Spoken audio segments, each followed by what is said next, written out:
So Special Olympics has been in Anderson for over close to 50 years. And Special Olympics is a sports organization that helps build community, confidence, and skills for life for children and adults with intellectual disabilities. We host 13 sports here in Anderson. They are bowling, bocce, basketball. We do a non-competition cornhole season. We have cheer, equestrian, swimming, pickleball, tennis, track and field. We have a young athletes program that is for ages 2 to 7. And then just a new program that's been, that's rolling out currently right now from our state office. It's called Red Shirt Rookies. And that is for athletes ages 8 to 12 who may not be ready developmentally to compete on a skills level or on a team level for sports. Our bowling is very popular. We have 43 reoccurring bowlers. We bowl every Tuesday. And then one of our newer sports that we have coming up for fall games is flag football. So we're very excited about that. We're heading into our second year of everything being back up and into full swing. Volunteers are starting to get back on the bandwagon of knowing about Special Olympics, knowing our needs, and being involved. And so that's great. Like I said, flag football is new. Our 2 coaches are newer for that. And it's just a matter of saying like, hey, you know, I've heard some of the athletes saying they would like this sport and we'd really like to get it started. What can we do?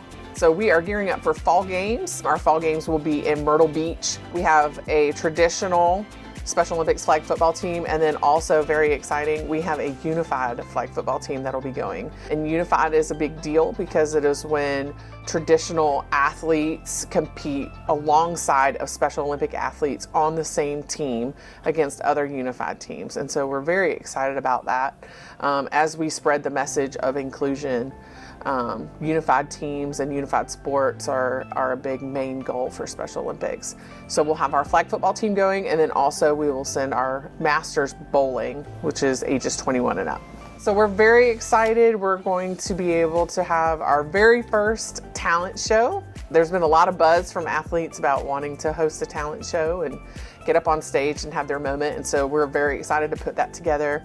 We're also working on a conference called the Connections Conference. One of the biggest needs that we realized, I guess through COVID and just in general, just working in the industry, was that the trickle down of information, it kind of trickles down to none. And there are periods throughout an athlete's life where that information becomes hard to find and programming for your athlete become hard to find. And then especially after high school, you know, what's next? And so the Connections Conference would have service providers all the way from birth to death for our athletes and everything in between that would allow them to be under one roof for a day, and for parents and caregivers and other service providers, you know, that might want to be involved, to be able to come and get that information. And we're hoping to make it an annual thing, so it'll be year after year. So, you know, if you're starting out in baby net and then you want to catch back up in middle school or high school, you'll still be able to have that same opportunity.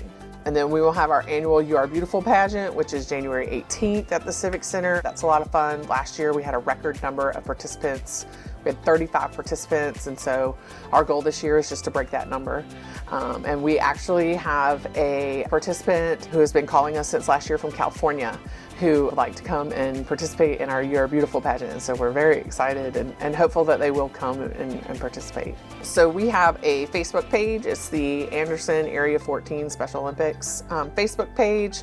We are on the county website under departments, under special populations. And then you can call the office or just email us at area14sosc@gmail.com, and we can get everybody involved. It's a very simple process. It's just a matter of saying, hey, I would like to give my time. Where can you use me best? Even when people have like a specific mission of what they want to do, we love incorporating that into getting people involved. It gives, first of all, the athletes and their families something to do in a constructive, caring way. Too many athletes with intellectual disabilities are left out, glossed over, forgotten. It gives them a place to get together, do things together, have successes. Regardless of whether they win a gold medal or not, it's still participating as any typical athlete or typical child or adult would do. So it really helps self-esteem, learning, socialization, which is such a big problem within the intellectual disability community. It works on all of those. How long have you been involved? Since I was 16 years old. I was big into amateur radio, ham radio back then. A friend was for the New York State Special Olympics state games, running communications, and ham radio operators were involved back then. And he said, come on down, you'll enjoy it. And I fell in love then, never knowing that I would have a special individual in my family, my daughter. Back then it was just my love of communications, of radios, turning into my love of Special Olympics, because you get to interact with the athletes when you're there, and there's no happier, no better group of people in this world than people with special needs, especially Special Olympics athletes. When we get people involved, we'll talk to our friends, our coworkers, and come on down, help volunteer at the spring games or volunteer at this. They get addicted to it. They're like, wow, I've never had a day where I smiled so much. I've never had a day where it was hot as heck, but I didn't want to leave. I wanted to keep going because it just brought so much joy to my life, seeing that I was helping bring joy to the athletes' lives and the parents too. The parents are in their own little club too in some ways, and they can come together and they can sit back. We're taking care of their kid, whether it be an adult or a child, and they're able to just sit back and enjoy. So it really is beneficial to both the parents and the athletes.